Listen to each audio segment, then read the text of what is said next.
Good morning. Welcome back to the wood shop.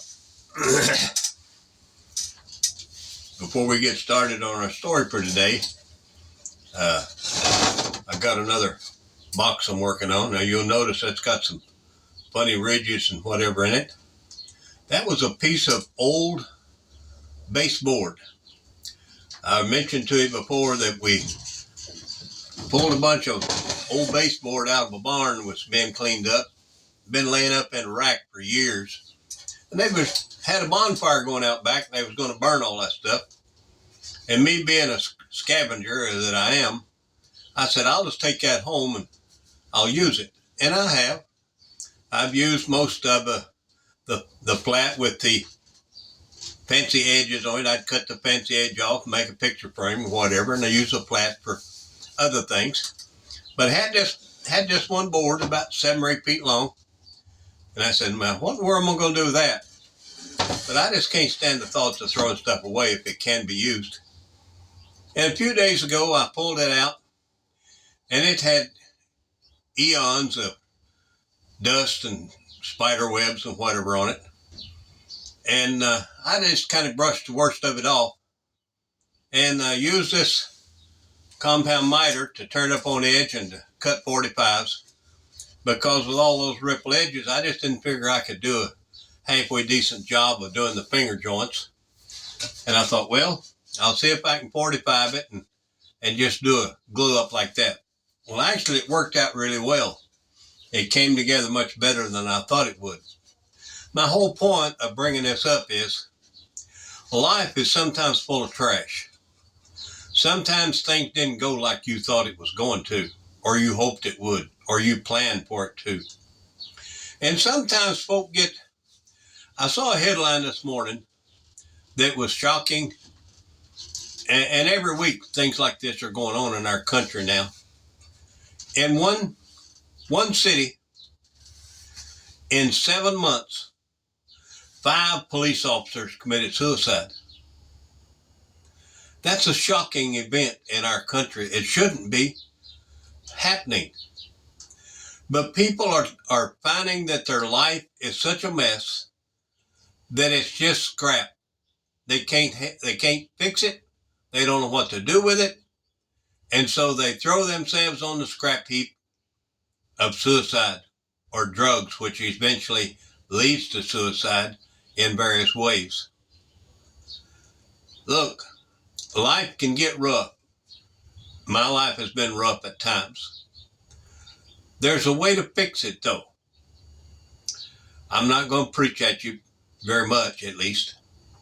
But there's only one fix when life gets that far gone, and that's Jesus Christ. You've heard it. You know it. But do you? You ask folk, do you know Jesus? Oh, I know who Jesus is. Yeah, I know who Abraham Lincoln was too. But did I know him? No. Do I know him? No. Oh, I know who he is. But I never knew him like I know my children or my friends or whatever. But you can know Jesus. I know. You say, well, I know who he was. Do you really?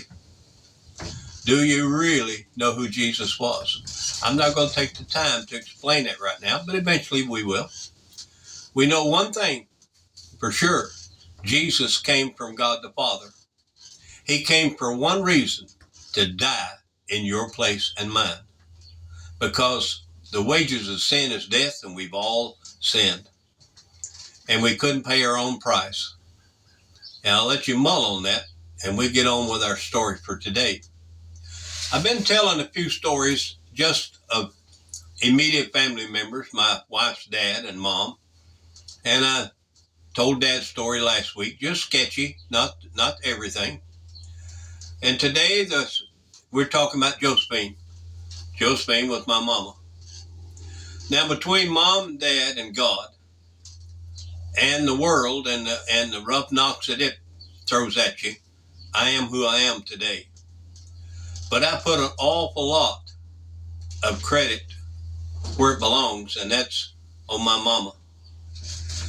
Mama was raised by basically a widow woman from the time she was 13.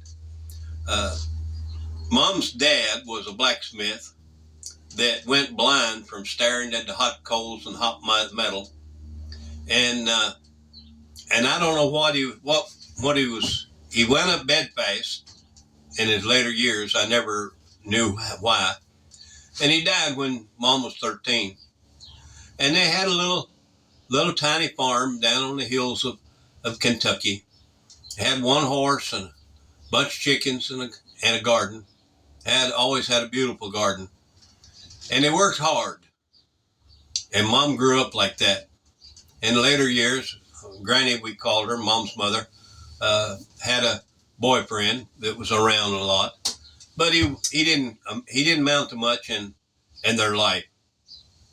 But Mom married Dad when she was 17, and I was born a year or 9 months later, and so began Mom's motherhood and wife and living life. Mom was a Christian. She told us that she got saved when she was a teenager in a little local church down the hollow. There were a bunch of these what they call union churches scattered around the country in those days, and most of them are closed up and gone now, but there's still one or two around. I noticed that one over on 1547 had reopened last year or year before. Somebody come in and cleaned it up, did some painting and put a sign up, and then you see vehicles around. They've tried to get started again. But Mom was a quiet Christian. You would almost say she was a secret Christian, but she wasn't. She just didn't make a big deal out of it. But she had a deep, abiding faith in God. She had a deep belief in God's purpose in her life, and a deep moral character that comes from God. But she believed in treating her family right and treating the neighbors right. She was nearly a workaholic. In fact, in her later years, she became a workaholic. But when I was small, as I've mentioned before, we started from about the time I can remember. We wound up on a little 10-acre place, and there's a whole story in that little short period of time. But her and Dad worked like borrowed mules. They would just worked hard to build something for the family, and we didn't have anything really at that time. And Mom went to the garden. She went to the fields. We moved to the bigger farm, and of course it was a lot of work. We had to start with about 10 cows and the mules and all that, and it was everybody on hand. You know, the farm needed a lot of attention. The fence rows and the roadsides were all growed up, and Dad couldn't stand that, so we all worked. And Mom came to the barn and helped us feeding the milking. And she had a child about every 2 years, and 18 months, 22 months, something like that. But as soon as that child was big enough to get out of the house, basically, she went to the fields with us. I remember when Stanley was born, I was about 10, 11 years old. I was big enough to start milking, and one evening we was doing the evening milking, and I messed around back there and got myself in a bind, and the cow broke my arm. Broke it in the elbow and kind of twisted all around, and I squalled and come running up through the side of the barn and around to where we come back out in the driveway. Well, Mom had brought Stanley to the barn. He was a few weeks old, not much. He was still just the nursing baby.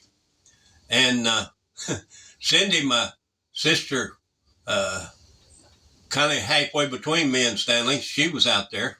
And she said Mom heard one of them yell, and she turned around and pitched him down in the driveway there by the corn crib.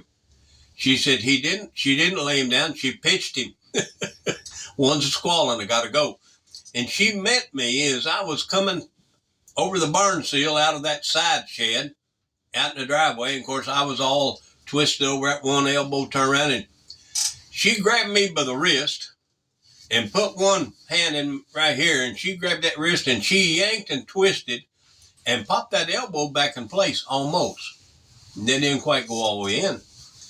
Well, this must have been a long Friday afternoon, because the next day we were in Liberty to get the week's groceries and get some cow feed ground and all that sort of thing. And we was hanging around, kind of rambling. Liberty's a small place, maybe had one stoplight.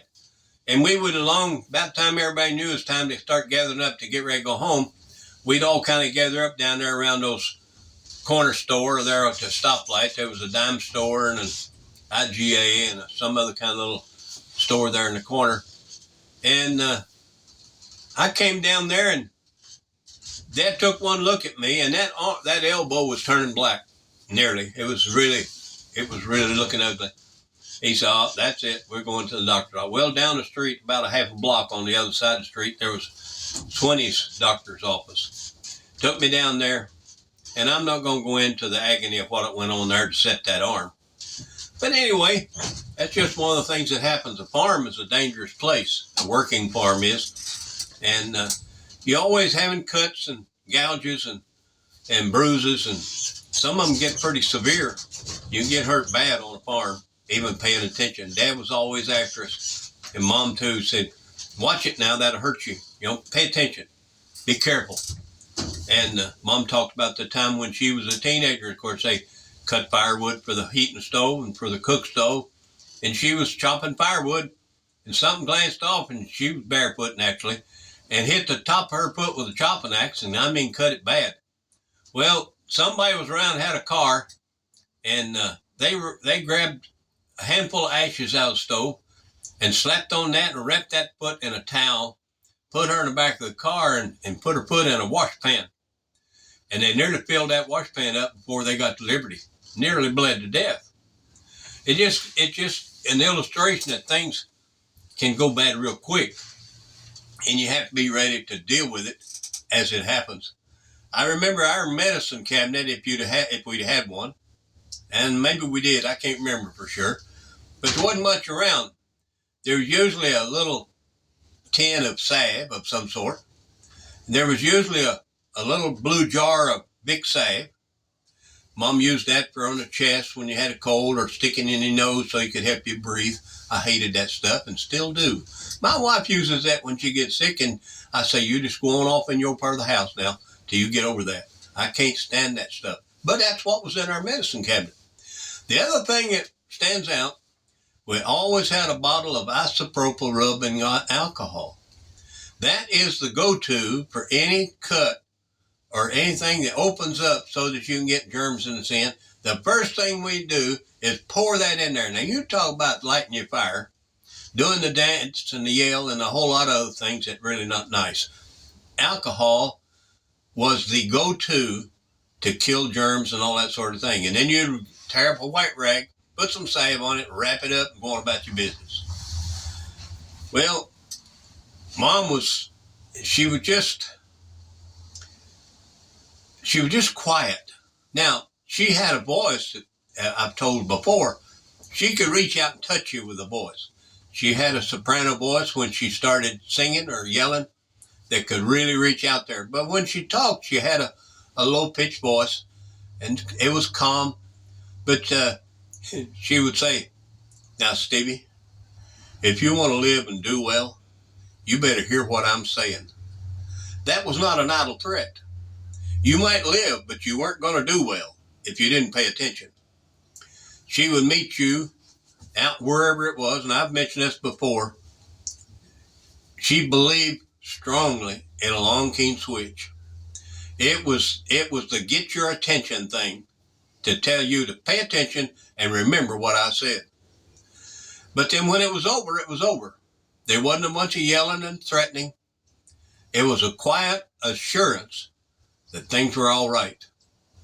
I tried to raise my children with the same thing. Look, yeah, I was prone to getting a little loud when I was getting upset with the kids. But I didn't do a lot of threatening. I believed in applying the Board of Education to the seat of learning. I believed in getting it over with, and then we're done. No more bringing it up. No more holding the thread over your head. Nope. When it's needed, we do it, and it's over, and now we're getting a good mood. Well, that's the way Mom was. No grudges. No just yelling and fussing and threatening. Mom didn't threaten. She told you what was going to happen. And that was the end of it. And then when something went wrong, it happened. You could count on Mom to be what she said she was. You could count on her to be there when things got going rough. When a child got hurt, or anybody, or anything emergency happened, Mom was not a fluttery, oh, I don't know what I'm going to do. What? No, sir. Mom calmly went about the business of taking care of the issue at the moment. I remember when God called me to preach, and of course, Dolly and I were already married, and we had running home every time we got a chance. But Mom would, of course, they were poor folk, and Dad had been sick for quite some time, and Mom was too now. She was still, I guess at that time, she was still working in the factory. And Mom got to the point that she couldn't wait to get back to the factory. She on Saturdays and Sundays, she'd be out walking the field. She was so impatient. And I'd gone to Bible college and was working at General Motors truck and coach, and Dolly was having kids, and we was getting on with life. And one day Dad called. He said, son, your mama's had a bad heart attack, and you might want to come home. Well, it was 500 miles, and I had a little Ford car with a tiny little V8 engine in it, would run by about 80 miles an hour. And I run that thing flat out from Michigan to Kentucky. And he told me she was in the hospital over here at Lebanon. About 6 hours and 20 minutes, we were walking in the hospital over here at Lebanon. And I walked in Mom's room, and she was laying there grinning. As country folk used to say, she was grinning like a mule eating sawbriars. And she looked at me and she said, son, they said I wasn't going to make it, but I am here. And then she said something that stuck with me ever since. She said, I've been praying for patience, and now they tell me I'm going to get some. She said, be careful what you ask God for. I've been praying for patience, and now he's going to give me some. But see, the Bible says that tribulation worketh patience. And it goes on to say some other things there. She said, of course, she had her first heart attack out in the front yard over on the lower end of the ridge. And man, it was crooked hill country roads. There wasn't no good roads back then. It was blacktop, but it was really crooked and narrow. And they got her to the hospital and got her in the room, and she had another heart attack right there in the room. And the doctor said if she'd been in the parking lot, we wouldn't have saved her. And she said to me, Steve, I saw the doctor's face. I couldn't respond. I couldn't speak. But I saw his face, and he thought, you're gone. Ain't nothing I can do for you. She said, but God's not through with me, so I'm still here. And she lived about 20 years after that. Years and years later, we were out western Alaska in the bush country, and Cindy called, that's my sister, and said, Stevie, we thought Mom she had some heart stents put in. She'd had that heart attack, and over the years had stents put in. And she said, Mom got bad, and we didn't know, we thought maybe she's need another stent. Said, we brought her to hospital to get her checked, and they said no, said she's got a brain tumor, and said we're going to operate in the morning. I was way out in the bush country, and I had a friend in Anchorage that I could get a hold of that could get me a late night plane ticket out of Anchorage. And I called, I said, can you get me on an airplane out of Anchorage tonight? He said, if you get here, I'll get you in something. He did a lot of flying first class, and so he would get a lot of tickets given to him for various things, and he could just about always get me on something.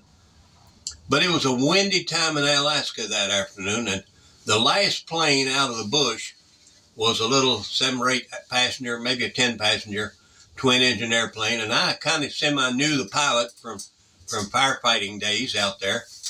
And we headed out of the bush country and headed in Anchorage and come up across the mountains. And the wind across those mountains was turning that little airplane every way but loose. And we came into the runway, and there was 50-mile-an-hour winds diagonally across the runway. And I was sitting where I could see into the cockpit and see his feet. Of course, I had a pilot's license. I knew a little bit of what's going on. And I could see his feet working the rudders, and he was going stop to stop, trying to keep that thing pointed in the right direction. It was bad enough when we actually got it touched down on the runway that everybody on the plane gave him a pulse. They was glad to be on the ground. I was too. Anyway, I got on the red-eye flight. There was one more person got on after me, and that plane was jam full. Every seat was full. I got into Louisville the next morning, and I don't remember who picked me up. Somebody brought me over to the hospital, and I got to the hospital at 7 o'clock. And they was rolling Mom out of the room, headed for surgery to take a brain tumor out. And so we spoke for just a minute, and then they went on, and she went through the surgery good, and come out, and we had her in the room in recovery, and I think it's the next morning, got up, had her up, and walking her down the hall with her little tree of little plasma bag, and met her heart doctor coming down the hall. And he stopped us, and he just whipped out the stethoscope and checked her chest. He said, strong as a horse. 20 years before, he told her, you're through gardening, you're through raising chickens, you're through mopping floors, you're retired. He didn't know my mama. A few weeks after that heart attack, not talking about the brain tumor, we're talking about back 20 years before, my brother and I were over on the hillside where they'd been cutting timber, and whoever owned that timber said, you guys can come in here and cut them treetops up for firewood if you'd like. Well, we was both out of work at that time and needed some money, and so we was over there cutting them oak treetops up and loading them on a pickup truck, hauled out to sell. Wasn't making enough money to pay for the gas hardly, but we had to do something. And Mom and Dad came over and just see what we was doing and walked down there on the edge of the woods, and it was getting down on the edge of the hillside there. It's starting to get pretty steep. The truck was up on a higher place so we could drive it out. And next thing I know, I looked around, and my mama had a big old oak stick of wood hugged up like this, carried it uphill, red in the face, and she hoisted that thing up over the side of the pickup truck and put it in the truck. Well, of course, we fussed at her. You're not supposed to be doing that. Well, I am anyway. Mama was stubborn. Things had to be done. I'm going to do it. I'm going to pull this together right now. I've probably talked too long.